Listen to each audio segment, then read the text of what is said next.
Righto, Steve. We've decided to start pulling your engine down.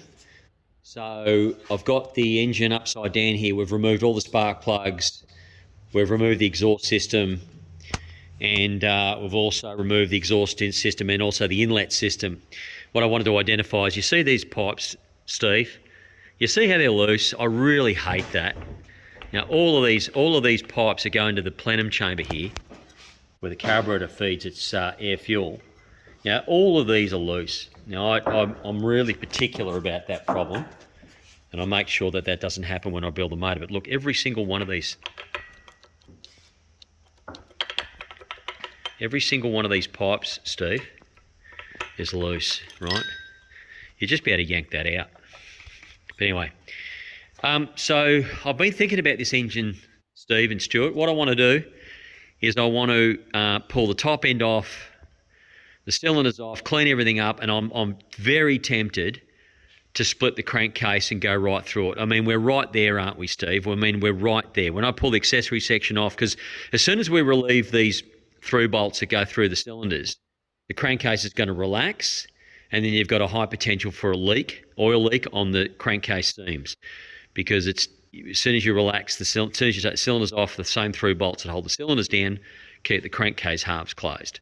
So once you remove the cylinders, you relax the case, you relax the way the case meets the back plate, the engine mount, the accessory plate. So because I want to remove the accessory plate, we're only one step away from splitting the case. Let's just do it. Let's split the case, pull it apart, seal everything back up. Whether we replace bearings or not, we probably won't need to, and then we just put it all back together. And then once it's all apart, we can re-seal everything and make sure everything's spot on. That's my intention. So just letting you know, that's what I'd like to do. And then we can do a really, really spot on job. We're not going to have to consider it a full engine overhaul, but I think we should at least split the crankcase. Not a big deal. I do them every day. And you get a better job. If we don't split the case, we say, oh no, let's skimp and keep the case closed, don't disrupt, then you get oil leaks everywhere, right? And then you regret it, because once you've got your oil leaks and the engine's back on the airframe, it's very difficult to fix it then. Now's the time to do it. But also talking about your fuel system too, we're probably going to overhaul that as well. The plane next to yours doesn't have a header tank. It's a much simplified system, so there's a lot of things going through my mind on the fuel system that we want to absolutely know, because there's no doubt in my mind that your engine quit because of a fuel starvation issue. Nonetheless, this is the engine right now, so here's where we're at. So yeah, just keep you updated on that. Okay, so here we go again with another Jabiru 3300 escapade. This one is a customer who had an engine failure shortly after takeoff. This is about a year ago. The aircraft was significantly damaged. The firewall was torn out at the bottom section. Nose wheel was folded under the fuselage, damaged the floor, and also the main gear was a little around the mounting area of the fuselage was damaged as a result of the outfield landing. Thankfully no one was hurt, and the aircraft is repairable, and in fact we're repairing the aircraft now. Now this is the engine that we've completely torn down. That was the engine that just quit running. Now interestingly, when we got the aircraft back here, we set it up on some trestles, some spare tyres actually, and we ran the engine. And the engine ran just fine. So we really have to be very thorough in understanding what caused the engine to quit. It certainly wasn't mechanical as far as the basics of the engine are concerned. It's looking like very much like a fuel-related issue, and even though we haven't been able to trace down what that issue is yet, we haven't completely overhauled the fuel system on the aircraft, so I intend to do that. The header tank will come out, all the fuel lines will be replaced, the electric fuel pump will be replaced, the carburetor will be overhauled, everything will be stripped out of the fuel system, including the tanks cleaned and thoroughly inspected. So we're yet to determine the cause of why the engine stopped. However, while the engine was here, it's looking pretty tardy. This engine has been left outside, which of course doesn't help maintenance issues, but nonetheless what we've done is we've decided to tear the top end down, which has actually led to us stripping the whole engine down. And the reason we've done that is because we found some anomalies as we were tearing it down that warranted us going a bit further. And also a secondary issue is when you start removing all the cylinders from the engine, even if you're very careful by putting studs back in and keeping it all closed, you do have a tendency, the engine doesn't have a tendency to relax. And then what you can do is get cracking of the Loctite that seals these crankcase halves, and where the back plate or the accessory plate, engine mount plate, meets the back of the crankcase can also, Loctite can also, give way there, and then you'll just get oil leaks. So for the small step that needs to be taken to split the crankcase and then redo everything, you're better off doing that, and that's what we intend to do here. However, the bottom end looks pretty good. We didn't expect to see any problems, although I can see some fretting here, which I might have to attend to. But it's not too bad, and I don't think it will really cause any issues, but I might take a closer look at that. The crankshaft and everything else measures up okay. The top end's where we're focused on. We've got some pretty chronic leaks here, which is very typical on a Gen 3, despite the fact that well, not everybody, but people say, oh, no. Well, I do this every day. The six-cylinder 3300 with these earlier heads, they're well known for leaking. They just leak repeatedly. So here we've got a classic example. We've got recessing of the heads, and we've got this one here, clearly chronic gas leaks coming through around the exhaust area there, around the ports, which is common. That of course is leaking between the sealing face, and you can see remnants of it here. So it's leaking here, and it's blasting out here. The others are not too bad, but there's a little bit there. But yeah, a fair bit there. Quite often we see 2 or 3 cylinders doing exactly that. Also, the cylinders are very rusted and corroded, so we want to clean that up. We want to hone them. We're going to put our forged pistons in. We're talking with a customer about the possibility of converting to liquid cooling, which would solve all this. But shy of that, with budgetary constraints, the solution might be to keep the cost down, to do the top end, put these in the machine, clean all the combustion chambers up and square them up, put our copper fire rings in there, compression shims, and that will certainly fix the problem. How long for? We're not changing the design, so it's likely to creep back.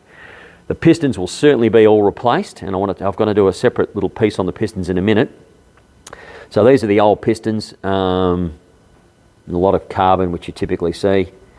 Not sure what fuel it's running on, either or, probably MoGas I'd suggest. I'll talk to the customer. But anyway, they're going to get replaced. The pistons are going to get tossed for our Marley forged pistons. Other than that, the engine will have new bearings, everything resealed. Looks like it's got a new alternator. That's nice.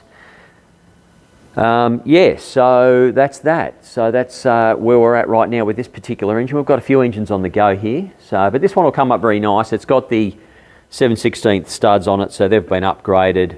It's what I would call a later Gen 2 engine. So I don't know if I said Gen 3 before, I meant Gen 2. So it's got the flat tappets, hydraulic lifters, but it's got the upgrades with the studs. So it's a late Gen 2, just prior to the Gen 3. Also interestingly, again, another design change. This is not a criticism, but I've lost count of how many subtle design changes or alterations there have been to this design. There'd be too many to count, and here's yet another one. So what we've got here is this the plenum chamber for the induction system. This is where all the intake runners come from, and that's where the carburetor mounts on there. Of course, that would fit on there like that, and then the carburetor flange attaches to that. But anyway, interestingly, you see there's a knob, a little piece here, an interrupter you'd call it, and that's downstream. And then you've got another one here. So you've got 2 interrupters. That one goes right through to the crankcase. That one's just bolts through into itself. But it still touches here. So you've effectively got air coming in here, and then it hits this and turbulates, and then hits that one and turbulates, and hits the back. I mean, I don't know. Just a lot of experimentation going on here. It seems to work. But there's about 3 different versions I've seen of this. Now, of course, the latest Gen 3 with a cast sump, and the Gen 4, which has the same sump, has got a different setup again. It's all integral cast. You can't even pull it apart like this. But anyway, if it works, it works. So there's that. Now, what I want to move on to now is the pistons. So when we pull the pistons apart, when we pull the pistons out, we noticed this one, we were looking for stuck rings, which is quite common on these, and we noticed this one had like an unusual shiny bit there, and then a dark bit there, and then as we rotate it around, see the shiny bit there, and then another around here, around the back, if I can, I don't want it to fall out. Yeah, there's another shiny bit there. It had unusual colorations, you see. Shiny there, and then what we did is when we bumped it, the piston ring fell out, so it's broken. Now I can absolutely assure you, hand on heart, that we didn't break the piston ring, when it was no point in me lying about that. But yeah, the piston ring had it wasn't stuck in the bore, or stuck in the ring grooves, but it had broken. Now it's been running like that. You can actually see the ends there. They'll have carbon. There won't be a fresh break. I don't know if I can get a nice focus on that. See if I can get a focus on that for you. Yeah, I'm not sure you can see, but yeah. It's not going to focus on that. There it is. So they're not clean, are they? It's not a clean break, so I'm not BSing. So yeah, that was in the piston the whole time, broken, and it was running okay, but clearly that wouldn't be working very well as a second compression ring. So we'll deal with that. And I'm going to put the camera now on a little tripod because I want to work with two hands, and I want to show you something about these piston clips between the 23mm one and the 25mm one, or the 1-inch one. We use 25mm. I want to talk about that important topic. I'll be back in a second.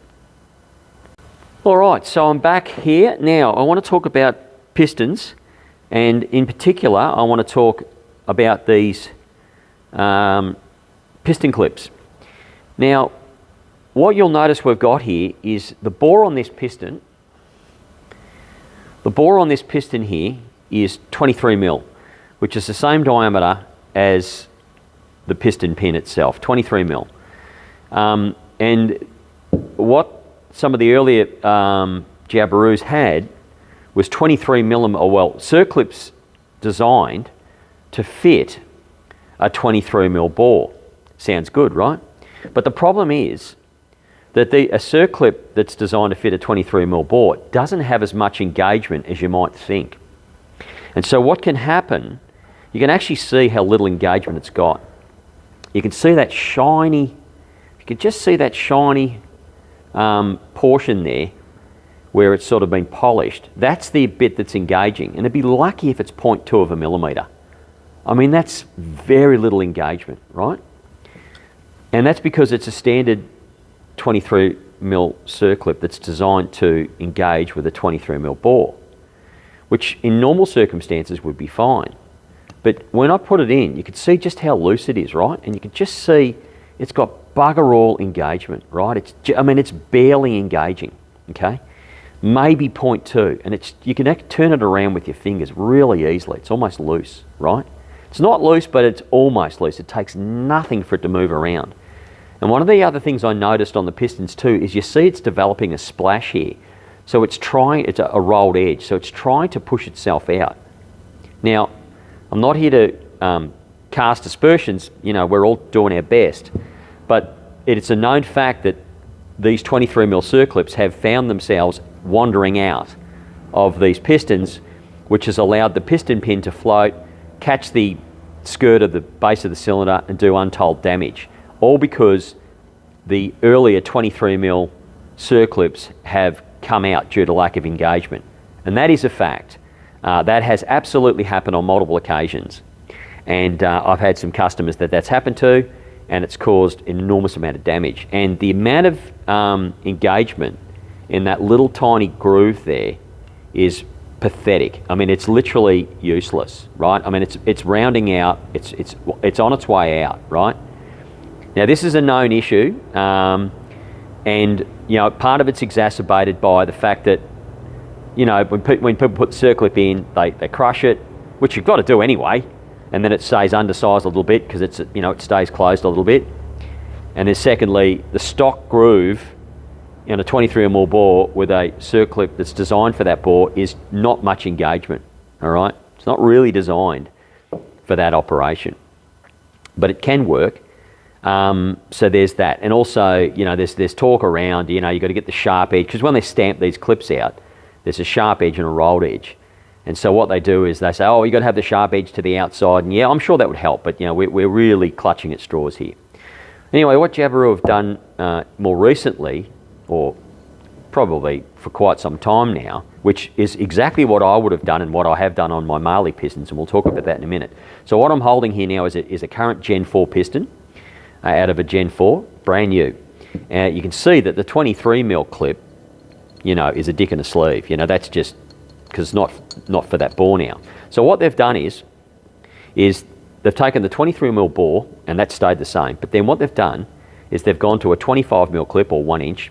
We use 25, and I think they probably do too. I haven't measured their clip.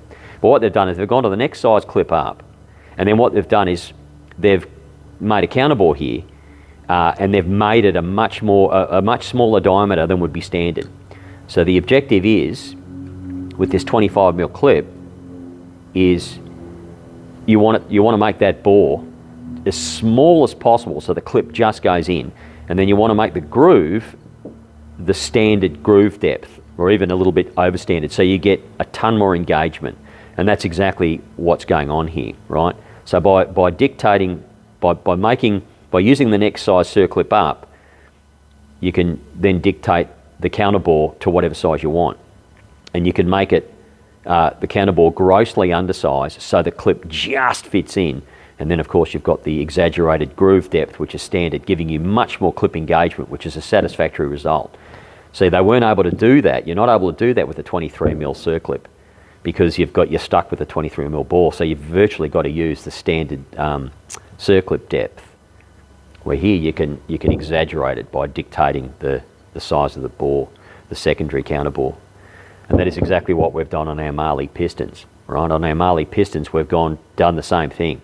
We've made a second bore diameter, but we've made it grossly undersized, or just big enough to squeeze the circlip in. I mean, basically I've got nothing there, right?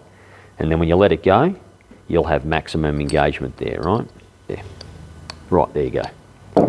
So you've got maximum engagement, a lot more engagement. That is never coming out. Half the depth of the circlip is now in the circlip groove. And you can see the eyes of the ears of the circlip are now almost embedded in the groove, which makes it a little bit difficult to get your circlip pliers on, but that's a small problem to face. So that's never coming out, right? That's significantly more engagement than the 23mm or the 23mm stock clip in the 23mm bore. So if you happen to have these earlier pistons with the 23mm bore and the 23mm circlip, now the wire clips are a lot safer, but the circlip in the 23mm bore with no counterbore like this, yeah, that wouldn't be that's not what I'd want. I'd want them out. So anyway, that's just my 2 bobs worth on pistons.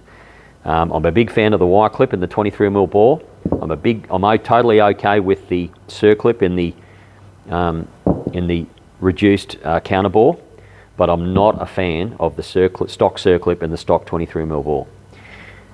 Anyway, that's it on pistons. Have a good one.